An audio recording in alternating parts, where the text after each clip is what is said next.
नमस्ते दोस्तों, मैं स्वीटी फिरहान आप सभी का trade with Sweetie YouTube channel पे स्वागत करती हूँ। यहाँ पर निफ्टी 50 का learning video, analysis video and prediction video one day before upload करती हूँ।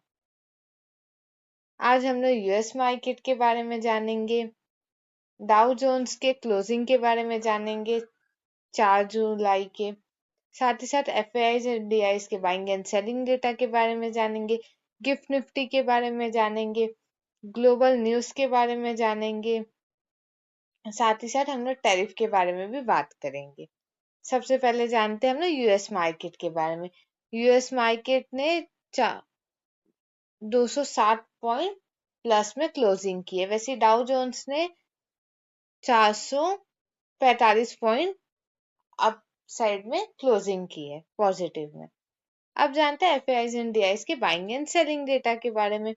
एफआईआईज ने सेलिंग की है 581 करोड़ की, वहीं डीआईज ने 1025 करोड़ की सेलिंग की है।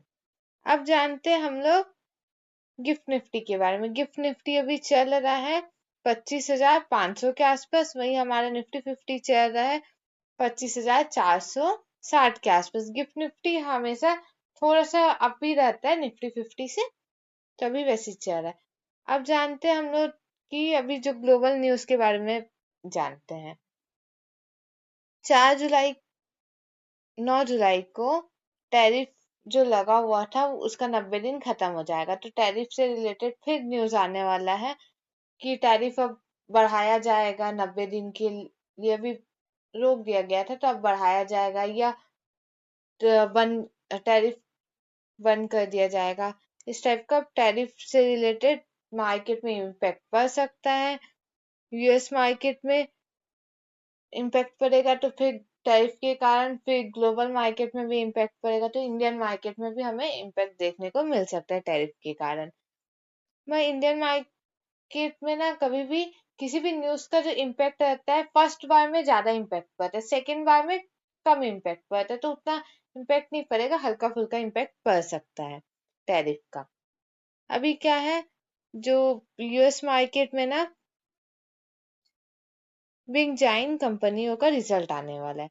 जब रिजल्ट आता है इनका, तो इन जैसे कि एप्पल है, इस तरह की और कंपनियां हैं, ये सबका रिजल्ट आता है। जब ये सबका रिजल्ट आता है तो इसका इम्पैक्ट ना ग्लोबल मार्केट में पड़ता है। जब ग्लोबल मार्केट में न्यूज का इम्पैक्ट पड़ता है तो हम लोग इंडियन मार्केट में भी इम्पैक्ट देखने को मिल सकता है इस न्यूज का। अब हम लोग जानते हैं कि इंडियन मार्केट में वी सेफ रिकवरी क्यों आई थी।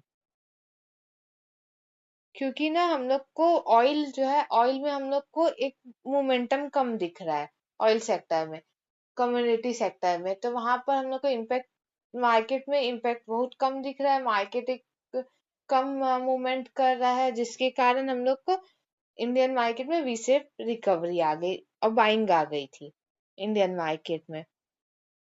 अब जानते हैं हमारा निफ्टी 50 में पहला सपोर्ट कौन सा है, 7 जुलाई के लिए जानते हैं। पहला सपोर्ट हम लोग 25,380 का, सेकेंड सपोर्ट है 25,330 का। यहाँ पर अगर मार्केट आता है और जैसे गैप डाउन ओपन हो जाता है, कोई फास्ट सेलिंग आ जाती है और मार्केट यहाँ पर आ जाता है सपोर्ट लेने के लिए, तो यहाँ पर कोई रेंज बनाता है, उसके बाद ब्रेकआउट देगा अपसाइड में, या नहीं तो कोई रिवर्सल कैंडल बनाता है, उसके बाद अपसाइड में जाएगा, तब हम लोग ट्रेड लेंगे। अगर रेगुलर सेलिंग आ रही तब हम लोग ये ट्रेड नहीं लेंगे, बीच में कभी भी घुस के। हम लोग ध्यान रखें, एक मार्केट में एक हम लोग का डायरेक्शन मूव के लिए कुछ रेंज बनना चाहिए, या कुछ ना कुछ हम लोग को मिलना चाहिए कि इस डायरेक्शन में मार्केट जा रहा है बोल के पता चलना चाहिए, तब जाके हम लोग ट्रेड लेंगे। ऐसी नहीं है कि हम लोग बीच में कहीं पर भी घुस गए कि यहाँ से मार्केट चले जाएगा, ऐसा नहीं करना है हम लोग को। तो हमारा इसमें फर्स्ट टारगेट आएगा 25,400 का, सेकेंड टारगेट आएगा 25,450 का, थर्ड टारगेट आएगा 25,500 का, फोर्थ टारगेट आएगा 25,550 का, लास्ट टारगेट आएगा 25,600 का। यहाँ पर हम लोग 25,400 का कॉल ऑप्शन बाय करेंगे अपसाइड में निफ्टी 50 में। हम लोग सेकेंड ट्रेड लेंगे हमारे डे हाई के ऊपर। डे हाई हम लोग का है 25,550 और 25,580 के आसपास 30 मिनट मार्केट सस्टेन होता है, उसके बाद ब्रेकआउट देगा स्ट्रॉन्ग कैंडल प्लस वॉल्यूम के साथ, तब जाके हम लोग निफ्टी 50 में ट्रेड लेंगे, जिसमें हमारा फर्स्ट टारगेट आएगा 25,600 का, सेकेंड टारगेट आएगा 25,650 का, थर्ड टारगेट आएगा 25,700 का, लास्ट टारगेट आएगा 25,750 का। यहाँ पर हम लोग 25,600 का कॉल ऑप्शन बाय करेंगे अपसाइड के लिए निफ्टी 50 में। निफ्टी 50 में हमें एक डाउन ट्रेंड लाइन दिख रहा है, जिसमें मार्केट बार बार रेजिस्टेंस लेता है और गिरता हुआ दिखता है। अगर हम लोग को कल भी 25,550 के आसपास पहला रेजिस्टेंस है, सेकेंड रेजिस्टेंस है 25,530 के आसपास, यहाँ पर कोई रेजिस्टेंस लेता है या कोई रिवर्सल कैंडल बनाता है या कोई रेंज बनाता है, उसके बाद डाउन साइड में जाकर तब हम लोग ये ट्रेड लेंगे, जिसमें हमारा फर्स्ट टारगेट आएगा 25,500 का, सेकेंड टारगेट आएगा 25,450 का, थर्ड टारगेट आएगा 25,400 का, फोर्थ टारगेट आएगा 25,350 का, लास्ट टारगेट आएगा 25,300 का, जिसमें हम लोग 25,500 का पुट ऑप्शन बाय करेंगे डाउन साइड के लिए निफ्टी 50 में। निफ्टी 50 में हम लोग को एक डाउन ट्रेंड लाइन दिख रहा है, जिसे मार्केट बार बार रेजिस्टेंस लेके गिर जाता है, एक रेंज में दिख रहा है डाउन ट्रेंड लाइन के, यहाँ पे बार बार मार्केट सपोर्ट लेता है, ऊपर जाता है रेजिस्टेंस से, फिर गिर जाता है ऊपर, फिर ट्रेंड लाइन से सपोर्ट ले रहा है। तो इसका जब ब्रेकआउट होगा अप साइड में, तब हम लोग को अच्छे ट्रेड मिलेंगे। और फिर नीचे साइड में ये रेंज में हम लोग को थोड़ा संभल के काम करना है, क्योंकि ये रेंज में हमारे साथ ट्रैपिंग भी हो सकती है। अगर वॉल्यूम साथ ना दे तो हमें ट्रेड नहीं लेना है, क्योंकि अगर वॉल्यूम साथ नहीं देगा तो कैंडल्स में हमें विक्स दिखेंगे तो हमें ये भी पता चला है कि कैंडल भी स्ट्रांग नहीं है। अगर कैंडल और वॉल्यूम दोनों साथ ना दे तो हमें ट्रेड नहीं लेके उस दिन नो ट्रेड डे बना देना चाहिए, नो ट्रेडिंग डे बना देना चाहिए, क्योंकि आजकल मार्केट में ना मोमेंटम आता है, मगर साथ में ना कभी कभी मार्केट में ट्रैपिंग बहुत होती है, तो हमें वो ट्रैपिंग से बचने के लिए मार्केट में हम लोग को कैंडल और वॉल्यूम को देख के काम करना चाहिए, ताकि हम लोग सही तरीके से काम कर सके मार्केट में और लॉस से बच सके। क्योंकि हम लोग अगर एक हफ्ते में अच्छा प्रॉफिट कर रहे हैं, हफ्ते में 4 दिन अच्छा प्रॉफिट की, मगर एक दिन अगर मार्केट अगर साइडवेज रख गया, वॉल्यूम साथ नहीं दिया, कैंडल साथ नहीं दिया, और उसी दिन हम लोग ने ओवर ट्रेडिंग कर दी या ट्रेड लॉस हो रहा है बोल के हम लोग ट्रेड पे ट्रेड लेते चले जाते हैं, ऐसा कुछ करिए तो हमें लॉस हो सकता है ज़्यादा, और पूरे हफ्ते भर का जो प्रॉफिट है वो एक दिन में ही हमारा जा सकता है। इसलिए मार्केट को देख के हमें काम करना है कि मार्केट किस तरीके का जानते हैं हम लोग 7 जुलाई को सेंसेक्स में किस तरीके से काम कर सकते। तो हमारा पहला सपोर्ट है